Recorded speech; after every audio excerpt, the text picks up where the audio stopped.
नमस्ते दोस्तों।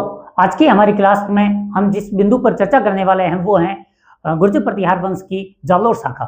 जालोर शाखा जो कि गुर्जर प्रतिहारों की सबसे महत्वपूर्ण शाखा है, क्योंकि हम गुर्जर प्रतिहार वंश के बारे में सर्वाधिक महत्वपूर्ण तब समझते हैं इस वंश को जब हम राजस्थान के मंदिर स्थापत्य कला के बारे में पढ़ते हैं। और हम जानते हैं कि मंदिर स्थापत्य कला की जो प्रारंभिक शैली राजस्थान विकसित हुई थी वो थी महामारू शैली, यानी कि गुर्जर प्रतिहार शैली। और इसी गुर्जर प्रतिहार शैली के जो जनक हैं वही हैं गुर्जर प्रतिहार वंश। और इस गुर्जर प्रतिहार वंश का जो जो जालोर शाखा है यही सबसे महत्वपूर्ण शाखाओं में से एक है। आज की हमारी क्लास का मुख्य बिंदु यही रहने वाला है कि जालोर शाखा के बारे में क्या है, कहां पर विकसित हुई, इनकी राजधानियां कौन सी थी, इनके बारे में जानकारी के जो स्रोत हैं वो कौन से हैं, इनके प्रमुख जो लेखक आए थे, दरबारी कवि बने थे वो कौन थे, और इन्होंने किस प्रकार के अभिलेख लिखवाए, कौन से अभिलेख में कैसी जानकारियां मिलती हैं, इनके बारे में हम थोड़ी BSTC लेवल से लेकर फर्स्ट ग्रेड तक के डेप्थ में जाकर इन टॉपिकों पर चर्चा करने वाले हैं। आई होप कि ये क्लास आपके लिए जरूर फायदेमंद होगी। अगर आपको पसंद आए, अच्छी लगे तो लाइक करना, सब्सक्राइब करना और वीडियो को आगे प्रसारित करना। तो चलिए देखते हैं कि हिस्ट्री के इस वाले पोर्शन में जहां पर हम जालोर शाखा के बारे में पढ़ने वाले हैं, कौन कौन से राजा हैं जिनके बारे में सर्वाधिक हमें फोकस करना है, और इस वंश की हमें सबसे बड़ी देन जो कि नागर शैली की एक उप शैली महामारू शैली है उसके बारे में जानने की प्रयास करेंगे। तो चलिए हम हमारी इस क्लास को आगे बढ़ाते हैं और देखते हैं गुर्जर प्रतिहार वंश की जालोर शाखा। इसके बारे में पहला पॉइंट है कि जानकारी के स्रोत क्या है, क्योंकि आज हम जो इतिहास की बात करते हैं तो हमारे सामने सबसे पहला क्वेश्चन यही आता है कि आप आज ये बात कैसे कह सकते हो कि आज से 1500 साल पहले क्या हुआ। तो इसके लिए हमें पहले आधार बताना पड़ता है, अपनी ऑथेंटिसिटी बतानी पड़ती है कि आपने जो कुछ भी बोला वो कितना प्रमाणिक है। तो इसके लिए हमें सबसे ज्यादा जिस चीज की जरूरत होती है वो होती है स्रोत। और आजकल जो संस्थानें हैं वो राजनीतिक इतिहास पूछने की बजाय ऐसी चीजों पर ज्यादा फोकस करने लगी हैं कि जिस इतिहास की हम बात कर रहे हैं क्या सच में ये ऐसा है। क्योंकि इतिहास के बारे में मोस्टली पहले तो अनुमान लगाया जाता था, लेकिन आजकल अनुमान से बात नहीं बनती है, इसलिए इतिहासकार को अपने एक प्रमाण देना पड़ता है कि आपने जो कुछ भी बात बोली उसका प्रमाण क्या है। चलिए हम देखते हैं कि हम जब आज चर्चा करने वाले हैं जालोर वंश के बारे में, जालोर शाखा के बारे में, इसके बारे में आपके पास प्रमाण क्या है, किसने इनके बारे में बता रखा है जिसे पढ़कर आप कहते हो। तो पहला प्रमाण है ग्वालियर प्रशस्ति। ग्वालियर के अंदर यहाँ के राजा ने, उस समय यहाँ के राजा थे मीर भोज ने एक प्रशस्ति यानी अभिलेख लिखवाया। और जैसे कि राजस्थान की सबसे बड़ी प्रशस्ति कौन सी है, राजसमंद, जो राज सिंह प्रशस्ति, राज प्रशस्ति बोल सकते हैं, ये राज सिंह जी ने राजसमंद झील के तट पर लिखवाई थी। 25 शिलाओं पर लिखी हुई राजस्थान की सबसे बड़ी, राजस्थान क्यों भारत की ही सबसे बड़ी प्रशस्ति मान सकते हैं। वैसे ही एक प्रशस्ति लिखवाई गई है ग्वालियर के अंदर, और इसे लिखवाने वाले थे गुर्जर प्रतिहार वंश के एक राजा जिनका नाम था मीर भोज। मीर भोज ने ग्वालियर प्रशस्ति लिखवाई। इस ग्वालियर प्रशस्ति में इनकी वंशावली दी गई है। तो पहला प्रमाण तो है ग्वालियर प्रशस्ति। दूसरा प्रमाण है दौलतपुर में एक ताम्रपत्र मिला है। दौलतपुर जो कि हरियाणा में है, हरियाणा के अंदर एक ताम्रपत्र मिला है जिसके अंदर गुर्जर प्रतिहार वंश के बारे में लिखा गया है। इसका मतलब क्या है कि हरियाणा वाला जो क्षेत्र है वो भी गुर्जर प्रतिहार वंश के अधीन आता था। आगे वरा ताम्रपत्र ये भी मिला कहां पर, यूपी में। यूपी में ग्वालियर वाला और वरा वाला ये दो अभिलेख बताते हैं, ये ताम्रपत्र हैं, ये बताते हैं कि यहाँ भी किनका शासन था, जालोर शाखा का था। उसके बाद एक अरब यात्री हमारे यहाँ घूमने आए थे जिनका नाम था सुलेमान। सुलेमान ने भी अपनी एक पुस्तक सिलसिलत नाम से एक पुस्तक थी, सिलसिलत उत तवारिख इस नाम की एक पुस्तक थी। इस पुस्तक के अंदर उन्होंने अपना यात्रा वृत्तांत लिखा था और उसमें इन्होंने उल्लेख किया है गुर्जर प्रतिहार वंश के राजाओं के बारे में। उसके बाद इनके दरबार में भी एक कवि थे, उनका नाम था उद्योतन सूरी। हम जानते हैं उद्योतन सूरी ने कुवल्यमाला नाम की पुस्तक लिखी है। कुवल्यमाला के बारे में आई होप राजस्थान में तैयारी करने वाले प्रत्येक विद्यार्थी ने जरूर पढ़ा होगा। तो उस कुवल्यमाला वाले जो राइटर थे वो भी इनके दरबारी थे, तो उनकी पुस्तक से भी हमें इनके बारे में जानकारी मिलती है।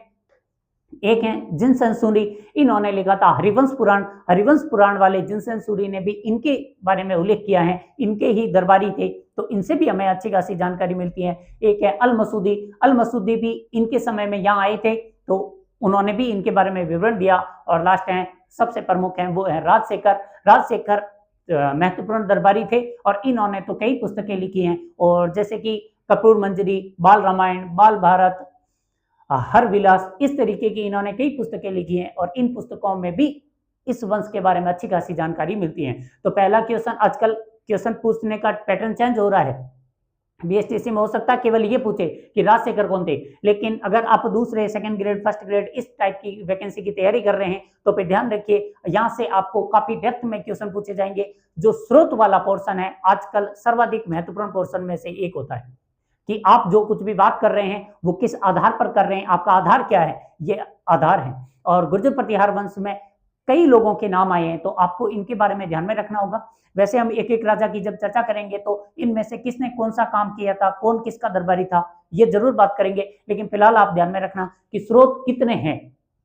ये इतने स्रोत हैं जो इनके बारे में ऑथेंटिक जानकारी देते हैं। इन्हें पढ़कर हमें ऐसा लगता है कि गुर्जर प्रतिहार वंश इस टाइप का रहा होगा। ये पहला होता है स्रोत का मतलब। चलिए अब हम दूसरी बात में आते हैं कि इस गुर्जर प्रतिहार वंश की राजधानी कौन सी थी। इन अभिलेखों को, स्रोतों को पढ़ने के बाद हमें आइडिया हो गया कि गुर्जर प्रतिहार वंश की 4 राजधानियां थी। पहली, सबसे पहले इन्होंने भीनमाल में अपने आप को स्थापित किया। भीनमाल से इन्होंने फिर जालोर पर आक्रमण करके जालोर को छीना। जालोर से ये लोग पहुंचे उज्जैन और उज्जैन से अंत में उन्होंने जिस चीज को जीता था वो था कनौज। तो ये कनौज तक के ये 4 राजधानियां हैं, भीनमाल, जालोर, उज्जैन और कनौज। उज्जैन का नाम हो सकता है कई जगहों पर अवंती मिले, तो हम जानते हैं अवंती महाजनपद काल से ही जो उस समय अवंती थी वही आज उज्जैन है। हो सकता है कई जगहों पर उज्जैनी नाम मिले, तो ये सभी उज्जैन के ही नाम है। तो इनकी राजधानी क्या क्या है, भीनमाल, जालोर, उज्जैन, कनौज, ये 4 इनकी राजधानियां हैं। ठीक है, ये राजधानी और स्रोत पढ़ने के बाद अब हम आते हैं इनकी प्रमुख वंशावली के बारे में। कौन कौन राजा हैं, किस प्रकार इन्होंने यहाँ पर कार्य किया था। तो सबसे पहले जो राजा आते हैं उनका नाम है नागभट्ट। अब यहाँ एक चीज क्लियर कर लेते हैं, हमने गुर्जर प्रतिहार वंश के बारे में पहली एक वंशावली पढ़ चुके हैं, उसका नाम है मंडोर शाखा। मंडोर शाखा, और मंडोर शाखा के साथ हम ये भी बोल चुके हैं कि सभी गुर्जर प्रतिहारों का जो आदि पुरुष हैं वो है हरिश्चंद्र। हरिश्चंद्र के बेटे रजिल ने मंडोर शाखा स्थापित की और उसके बाद रजिल के जो वंशज थे उन्होंने मंडोर में शासन किया। उनमें से एक आए थे 620 से 650 के बीच में, उनका नाम भी था नागभट्ट, और नागभट्ट ने अपनी राजधानी मंडोर से उठाकर मेड़ता स्थानांतरित की थी। वो नागभट्ट 620 से 650 के बीच में शासन कर रहे हैं, वो अलग हैं।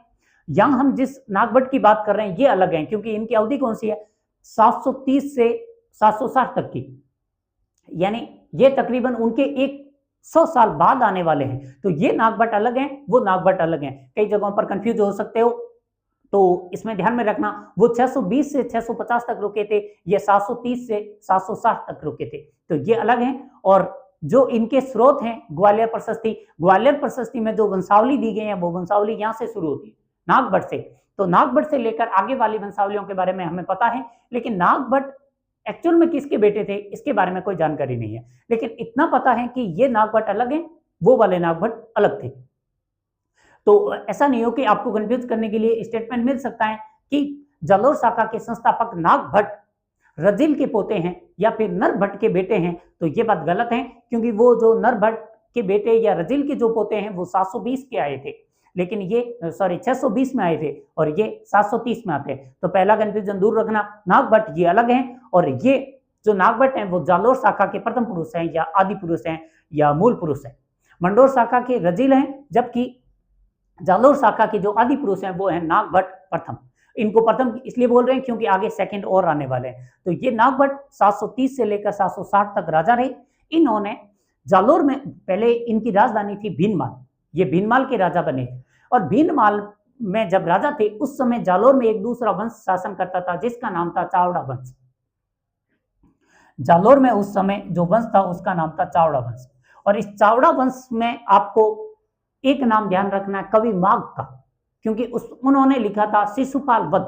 शिशुपाल वध एक महत्वपूर्ण पुस्तक है और उनके बारे में आपको ध्यान में रखना है कि शिशुपाल वध पुस्तक लिखने वाले कवि कौन थे, कवि माघ।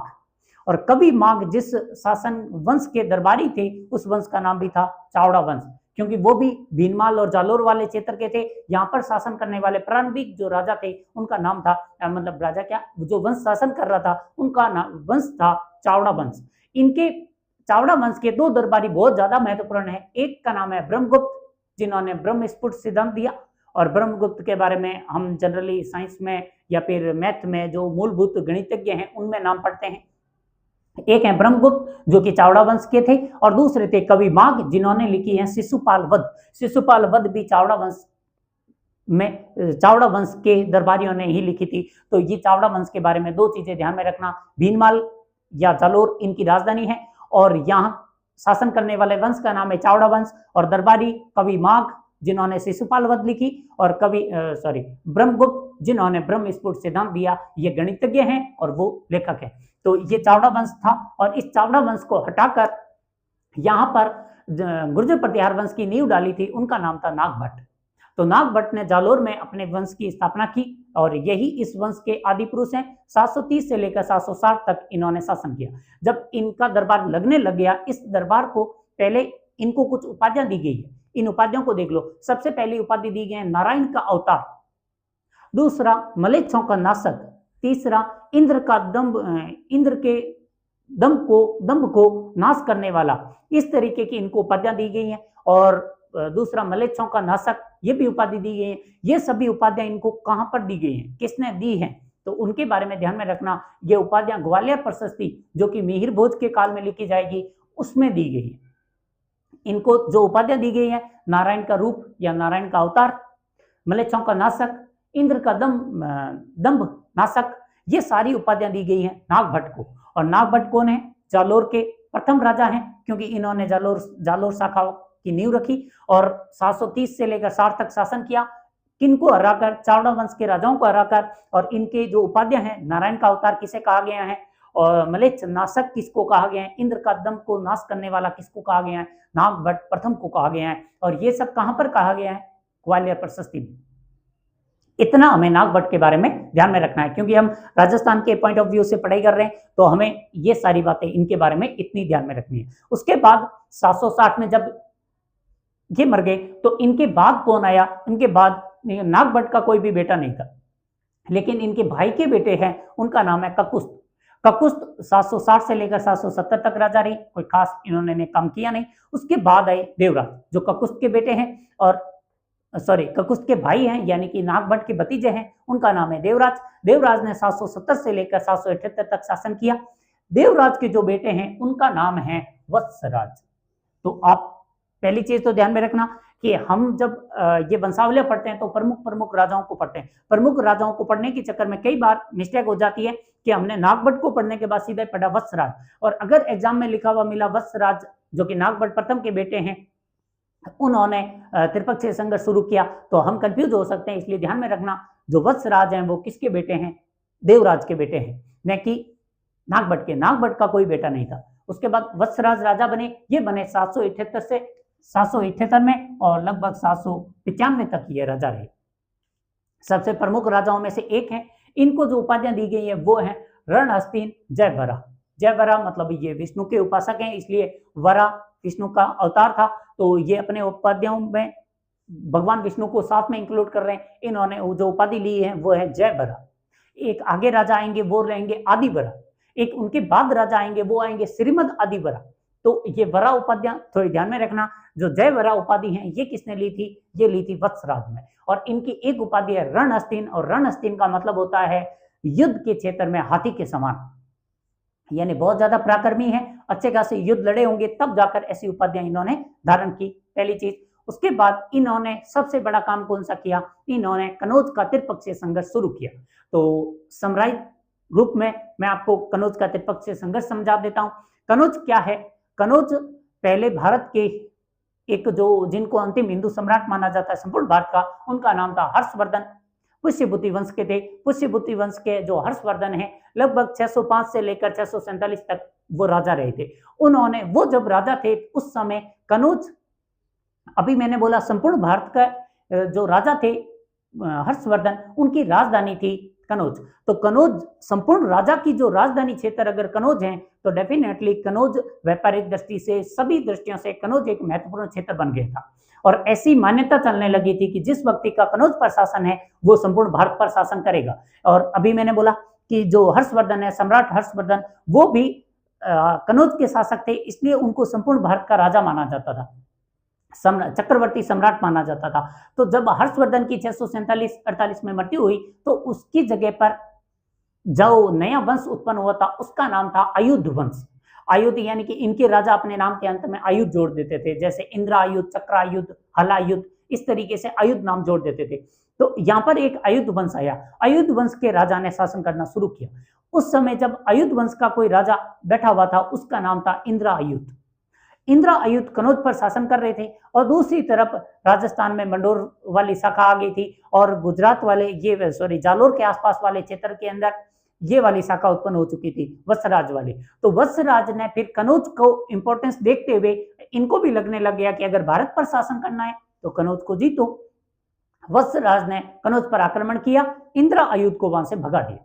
इंद्रायुध को भगाया तो फिर इंद्रायुध गया धर्मपाल के पास, जो कि कहां पर है, पश्चिम बंगाल, वर्तमान के पश्चिम बंगाल में एक शासन यानी वंश था, वो उस वंश का नाम था पाल वंश। और पाल वंश के जो प्रथम राजा तो थे गोपाल, दूसरे राजा थे धर्मपाल। जो धर्मपाल थे उन्होंने इंद्रायुध को साथ लेकर वत्सराज पर आक्रमण किया और वत्सराज ने उन दोनों को हरा दिया।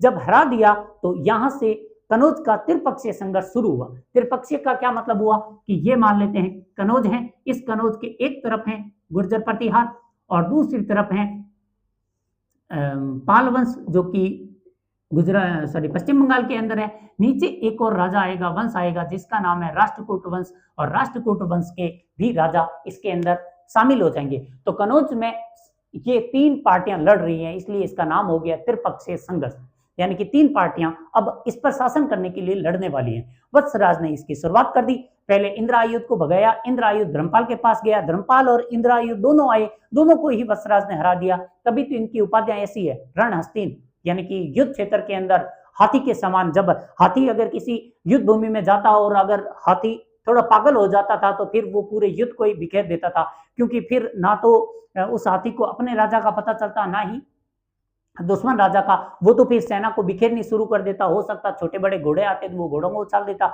इस तरीके से हाथी जब पागल हो जाता है तो युद्ध पूरा तहस नहस कर देता है। ऐसी उपाधि इनको दी गई है कि ये भी रणहस्तीन है, जिस युद्ध में गए वहां पर पूरी सेनाओं को इतर बितर कर देते थे।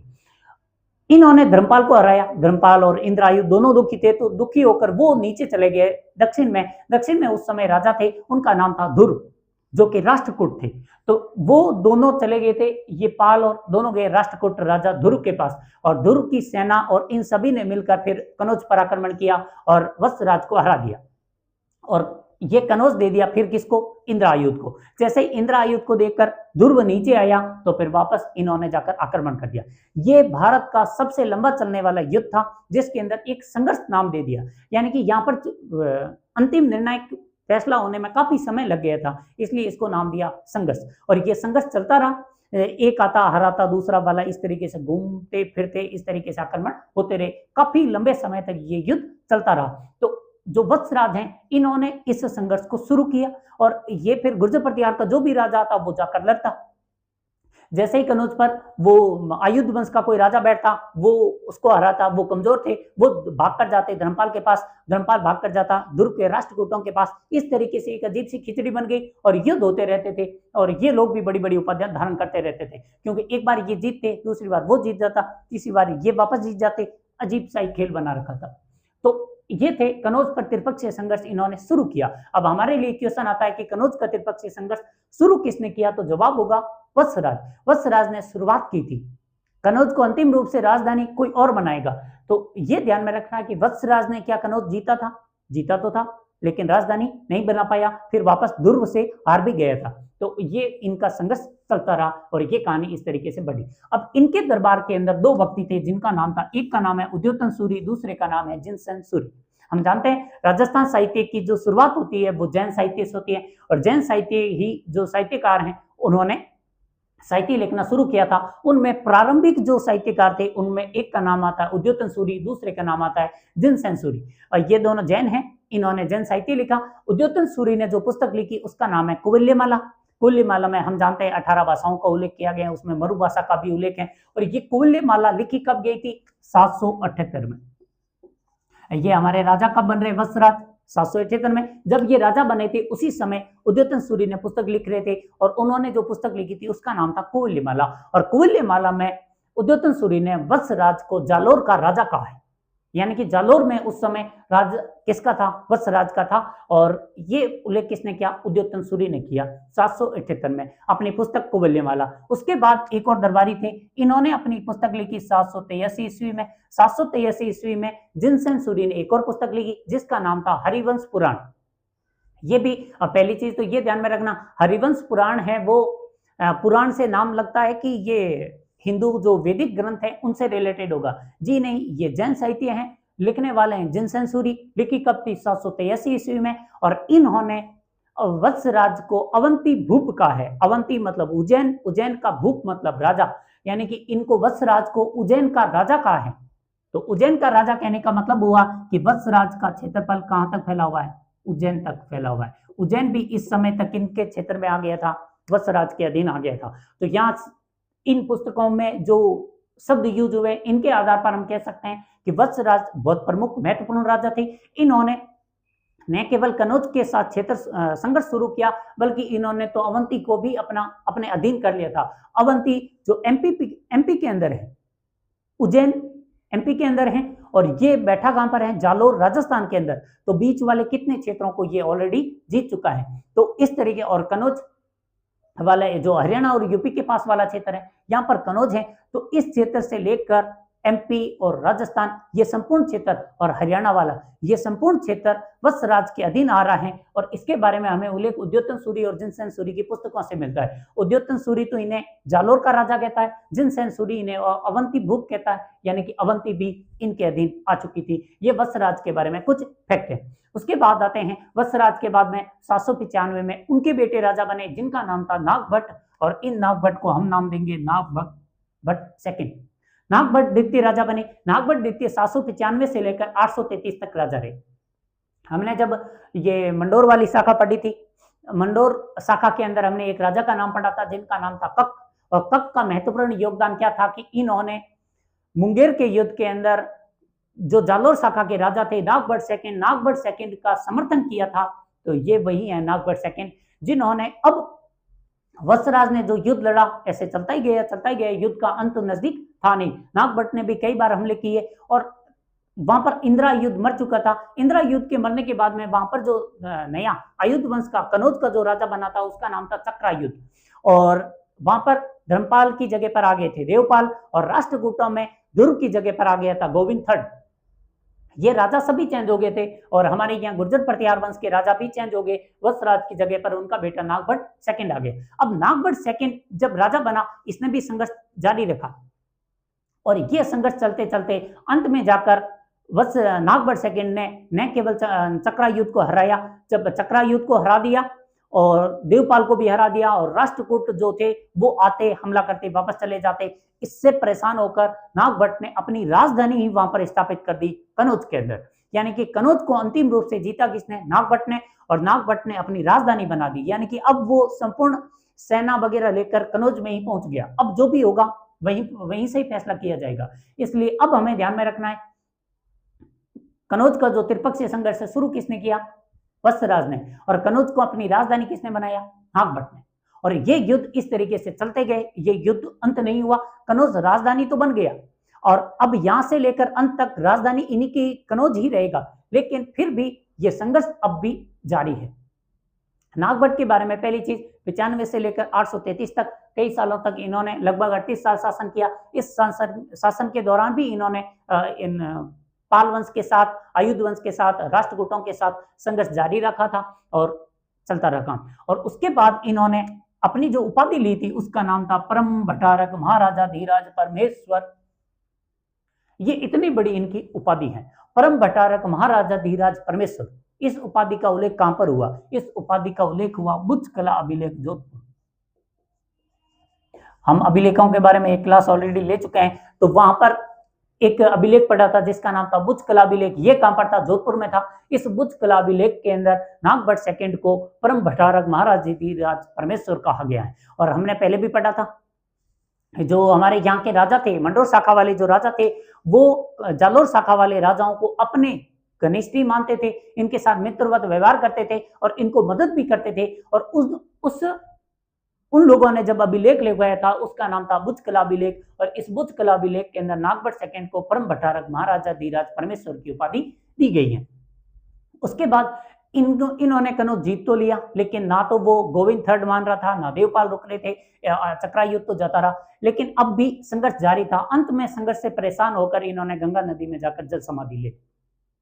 तो ये इनके बाद तीसरी बात ध्यान में रखना कि इन्होंने अंत में ले ली थी गंगा नदी में जाकर समाधि, और कनौज को राजधानी बनाया था। ये 4-5 बातें हमें नागभट्ट सेकंड के बारे में भी ध्यान में रखनी है। उसके बाद नागभट्ट सेकंड के बाद में 1-2 राजा बीच में 2-3 साल के अंदर आगे चले गए। उसके बाद इस कुल का सबसे प्रतापी राजा, जिनका कार्यकाल भी सबसे लंबा है, सर्वाधिक प्रसिद्ध भी हैं और सबसे ज्यादा प्रतापी राजा भी यही है, उनका नाम है मिहिर भोज। इन्होंने 836 से लेकर 885 तक शासन किया, मतलब तकरीबन 41 साल हो गए। 41 साल तक इन्होंने फिर शासन किया, और इन्होंने जिस चीज की उपाधि ली थी उसका नाम था आदिवरा। और इन्होंने सिक्के चलाए चांदी के, उनको चांदी के सिक्कों को बोलते हैं द्रम। उस द्रम पर इन्होंने जो उपाधि ले रखी है उसका नाम था आदिवरा। आदिवरा नाम के सिक्के चलाए, तो वो सिक्के किसके हैं? मिहिर भोज के। उसके बाद इनको, अब इनके दरबार में जो व्यक्ति आया था उसका नाम था सुलेमान। अरबी यात्री सुलेमान इनके दरबार में आया था, और इस सुलेमान ने इनको इस्लाम का शत्रु और अरबों के सामने खड़ी दीवार कहा था। यानी कि ये इतना सिंपल तो था नहीं, इनकी अश्व सेना भी बहुत खतरनाक की थी, और सेना भी बहुत बड़ी थी, राजा भी बहुत पराक्रमी थे, और कनौज पर ये शासन कर रहे थे। इसका मतलब संपूर्ण भारत इनके अधीन था। ऐसी परिस्थिति में सुलेमान, जो अरबी यात्री हैं, वो भारत आया था, इनके दरबार में गया, और उसने एक तो इनके बारे में उल्लेख किया, दूसरा उल्लेख किया था देवपाल के बारे में। तब उन्होंने बताया था कि सुलेमान जो कि यहाँ के मिहिर भोज जो कि भारत के राजा हैं, मिहिर भोज इस्लाम के लिए सबसे बड़ा शत्रु है। अगर आप इस्लाम धर्म का प्रसार करना चाहते हो भारत के अंदर, तो सबसे पहले जाकर इससे पंगा लो। जब तक ये व्यक्ति जिंदा है तब तक आप इस्लाम भारत के अंदर ला ही नहीं सकते। इसलिए इस्लाम का शत्रु कहा था सुलेमान ने इसको।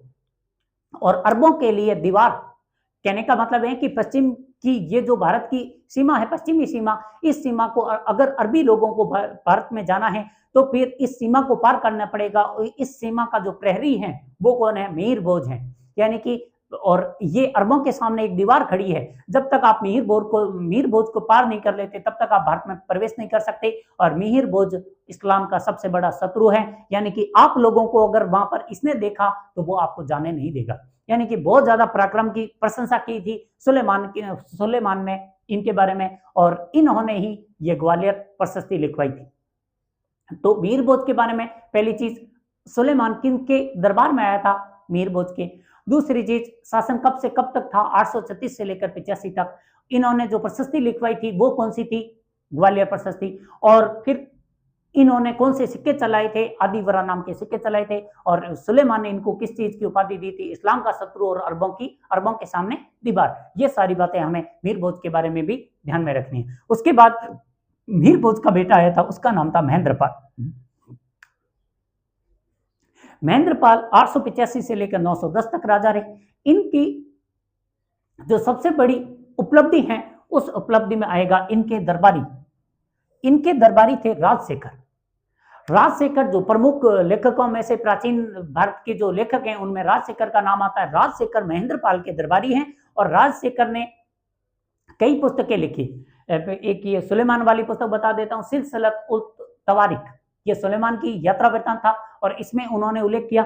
जबकि राजशेखर ने तो कई पुस्तकें लिखी हैं, उनमें काव्य मीमांसा, कर्पूर मंजरी, बाल भारत, बाल रामायण, हर विलास, इस तरीके से 4-5 पुस्तकें इन्होंने लिखी थी। और राजशेखर ने ही महेंद्रपाल को रघुकुल तिलक, रघुकुल चिंतामणि और निर्भय राज की उपाधि दी थी। तो हमसे एग्जाम में आ सकता है कि निर्भय राज किसे कहा गया है, तो वो होंगे महेंद्रपाल। जबकि आदिवरा किसको कहा गया है? मिहिर भोज को। और परम भट्टारक महाराजा धीराज परमेश्वर किसको कहा गया है? नागभट्ट सेकंड को। और रणहस्तीन किसको कहा गया है, या जयभरा किसको कहा गया है? वत्सराज को कहा गया है। इनकी उपाधियों में कंफ्यूजन हो सकता है, एग्जाम में उपाधियां अक्सर आती है, तो आप इनकी उपाधियों में कंफ्यूज मत होना। ये राजशेखर दे रहा है निर्भय राज की, क्योंकि राजशेखर इनके दरबारी हैं, ऑब्वियस है दरबारी हैं तो तारीफ करेगा। और रघुकुल तिलक, रघुकुल चिंतामणि, निर्भय राज, ये उपाधियां किसको दी गई थी? महेंद्रपाल को दी गई थी। देने वाले कौन थे? राजशेखर थे। ये इनके बाद। अब महेंद्रपाल के बाद में महिपाल उनके बेटे थे, महिपाल राजा बने। महिपाल 910 से लेकर 943 तक राजा रहे और उनके समय एक और अरब यात्री आया था, उसका नाम था अल मसूदी। अल मसूदी जब भारत आया तो अल मसूदी जब भारत आया उसके समय भारत के जो राजा थे उनका नाम था महिपाल। ये महेंद्रपाल या मेहरभोज के समय नहीं आए थे, ये आए थे महिपाल के समय। और जब ये महिपाल के समय आए थे तब इन्होंने गुर्जर प्रतिहार वंश की जो क्षेत्र था इसको जो नाम दिया था वो नाम था अल गुर्जर, यानी कि गुर्जरों के अधीन आने वाला देश, अल गुर्जर नाम दिया था। और राजा को उसने, अल मसूदी ने राजा को जो शब्द दिया था राजा के लिए वो था बोरा। तो ये पूछा जा सकता है कि अल मसूदी ने बोरा शब्द किसके लिए यूज किया था, तो जवाब होगा राजा के लिए ये वाला शब्द यूज किया। और दूसरा कि गुर्जर प्रतिहार का जो संपूर्ण क्षेत्र था उसके लिए इन्होंने क्या नाम दिया था, तब उसका नाम जवाब होगा अल गुर्जर। जैसे कि अल ब्रूनी की पुस्तक का नाम है किताबुल हिंद, यानी कि अल हिंद यानी कि हिंदुओं का देश। वैसे ही इन्होंने जो इनके लिए शब्द यूज किया था अल गुर्जर, यानी कि गुर्जरों का देश। यहाँ पर जो राजा हैं गुर्जर प्रतिहार और इन्हीं का ही ये देश है। यहाँ तक की उपाध्याय इनको महिपाल के समय अल मसूदी ने दी थी। और अल मसूदी ने जो राजा के लिए जो शब्द यूज किया था वो था बोरा शब्द। ये कई बार पूछा गया है इसलिए बता रहे हैं, बाकी इनमें कोई ज्यादा खतरनाक चीज नहीं थी। उसके बाद ये इस वंश के भी राजा कमजोर पड़ने लगे और कमजोर पड़ने ही वाजिब थे, क्योंकि जो त्रिपक्षीय संघर्ष चला था ये 50-60 साल तक आराम से चला। इस युद्धों के दौरान कहते हैं 100 वर्ष तक चलने वाला ये युद्ध था। इसके अंदर इस युद्ध ने पाल वंश, राष्ट्रकूट वंश और यहाँ पर गुर्जर प्रतिहार वंश, इन तीनों को इतना कमजोर कर दिया था कि आगे मोहम्मद गजनवी आने वाला 1000 में 1000 मतलब 998 से लेकर 1025 तक के बीच में वो तकरीबन 17 बार भारत को लूट कर जाएगा। क्यों जाएगा? क्योंकि यहाँ के जो राजा थे आपस में त्रिपक्षीय संघर्ष करते करते वो इतने कमजोर हो गए थे कि गजनवी बार बार आएगा और इन सबको लूट कर चला जाएगा और ये लोग बीच में उसको रोकने लायक भी नहीं बचे थे। उन्हीं के एग्जाम्पल में एक राजा लिखा है यहाँ पर मैंने, राज्यपाल ये वो राजा हैं तकरीबन 1018 के आसपास ये यहाँ के राजा थे। इस राज्यपाल पर यानी कि गुर्जर प्रतिहार वंश के राजा जो कनौज में बैठता है उस पर हमला किया था इसने मोहम्मद गजनवी ने इसको लूट कर वो चला गया था। उसके बाद कहते हैं कि इसने फिर मोहम्मद गजनवी की अधीनता स्वीकार कर ली थी, तो फिर एक दूसरे पास के पाल शासक ने आकर इनको मार दिया था। इस तरीके से इनकी कहानी परमार राजा ने आकर इनको मार दिया था और कहानी खत्म होगी। और अंत में आपको ध्यान में रखना कि इस वंश का जो अंतिम राजा था उसका नाम था यशपाल। और यशपाल के पाल पर 1043 के आसपास जो गहड़वाल हैं, गहड़वालों ने हमला किया और इस गुर्जर प्रतिहार वंश का नाश कर दिया। यहाँ से गुर्जर प्रतिहार समाप्त हो जाते हैं और फिर ये कनौज वाला क्षेत्र गहड़वालों के अधीन हो जाता है। ये गहड़वाल वही हैं जिनमें एक राजा आएगा जिनका नाम होगा जयचंद गहड़वाल, और जयचंद गहड़वाल की बेटी संयोगिता के साथ पृथ्वीराज चौहान का वो प्रेम प्रसंग वाला व्याख्यान शुरू हो जाएगा। तो गहड़वालों ने कनौज इनके समय में छीना था, ये ध्यान में रखना। बाकी चौहान वंश देखेंगे तब आगे की कहानी आगे समेट लेंगे। तो ये था गुर्जर प्रतिहार वंश की जालोर शाखा, जिनमें हमें शुरुआती ध्यान में रखनी है नागभट्ट प्रथम को नारायण का अवतार, मलेच्छ नाशक, इस तरीके की उपाध्याय दी गई थी। और उपाध्याय देने वाला कहां पर दी गई थी? ग्वालियर प्रशस्ति, जो लिखवाई किसने थी? मीरभोज ने। उसके बाद ककुस्त और देवराज है, देवराज का बेटा था उसका नाम था वत्सराज ने रणहस्तिन जयवरा नाम की उपाध्याय ली। इसने कनौज का द्विपक्षीय संघर्ष शुरू किया था। फिर उद्योतन सूरी और जिनसेन सूरी इनके दरबारी थे। उद्योतन सूरी ने कुवल्यमाला, जिनसेन सूरी ने हरिवंश पुराण पुस्तक लिखी थी। कुवल्यमाला के अंदर उद्योतन सूरी ने इनको जालोर का राजा, जबकि जिनसेन सूरी ने हरिवंश पुराण के अंदर इनको अवंती भूप यानी कि अवंती का राजा बताया था। और उसके बाद आए नागभट्ट सेकंड के बारे में 795 से 833 तक राजा रहे। परम भट्टारक महाराजा धीराज परमेश्वर की उपाधि धारण की। ये उपाधि कहां पर लिखी गई है? बुच कला अभिलेख जोधपुर के अंदर लिखी गई है। उसके बाद इन्होंने अंत में कनौज को जीत लिया, राजधानी बना दी, अंत में जाकर गंगा नदी में जल समाधि ले ली थी। और फिर आए थे मीरभोज 836 से 85 तक, सर्वाधिक लंबा कार्यकाल इनके दरबार में आया था, उसका नाम था सुलेमान ने अपनी पुस्तक सिलसिलत उत तवारिख के अंदर इनको इस्लाम का शत्रु, अरबों के सामने दीवार और ये उपाध्याय दी थी। और उसके बाद इन्होंने खुद एक चांदी का सिक्का चलाया था जिसका नाम था आदि वरा, यानी कि उनके एक तरफ तो वरा की भगवान विष्णु के वराह अवतार की फोटो होता था, और दूसरी तरफ इनके सामने लिखा हुआ था आदि वरा। और ये थे कौन? मिहिर भोज, और इस्लाम का शत्रु, ये बात हो चुकी है। फिर नेक्स्ट राजा बने थे महेंद्रपाल, इनके दरबारी थे राजशेखर ने इनको रघुकुल तिलक, रघुकुल चिंतामणि और धन राज की उपाधि दी थी। और राजशेखर की पुस्तकों के नाम हम बोल चुके हैं, काव्य मीमांसा, कर्पूर मंजरी, बाल भारत, बाल रामायण, हरविलास, इस तरीके की कई पुस्तकें लिखी गई थी। और उसके बाद आई महिपाल के बारे में एक ही चीज, दो बातें ध्यान में रखनी। अल मसूदी महिपाल के समय आए। अल मसूदी ने अल गुर्जर क्षेत्र बोला था, इन गुर्जर प्रतिहार वंश के शासन वाले क्षेत्र को, और दूसरा राजा के लिए बोरा शब्द यूज किया था अल मसूदी ने। उसके बाद राज्यपाल ये वह राजा हैं जिनके समय में जो महमद गजनवी ने गुर्जर प्रतिहार वंश की राजधानी कनौज पर हमला किया था, और इनको लूटकर 1018 में वो चला गया था। और लास्ट था यशपाल गुर्जर प्रतिहार वंश का अंतिम राजा है, जिस पर 1043 के आसपास गढ़वाल राजाओं ने जाकर हमला किया और इस वंश को समाप्त करके कनौज पर गढ़वाल वंश की स्थापना की थी। ये संपूर्ण इतिहास था जालोर शाखा के बारे में। अब एक इनका सबसे महत्वपूर्ण जो योगदान है वो है इनकी महामारू शैली। और इस महामारू शैली पर कौन कौन से मंदिर है, इस पर एक छोटा सा वीडियो हम जरूर बनाएंगे, वो नेक्स्ट टाइम बनाएंगे। अगर आपको हमारी ये पहल अच्छी लगी हो तो हमें भी लाइक करना, सब्सक्राइब करना और चैनल को आगे प्रसारित करने में मदद करना। धन्यवाद।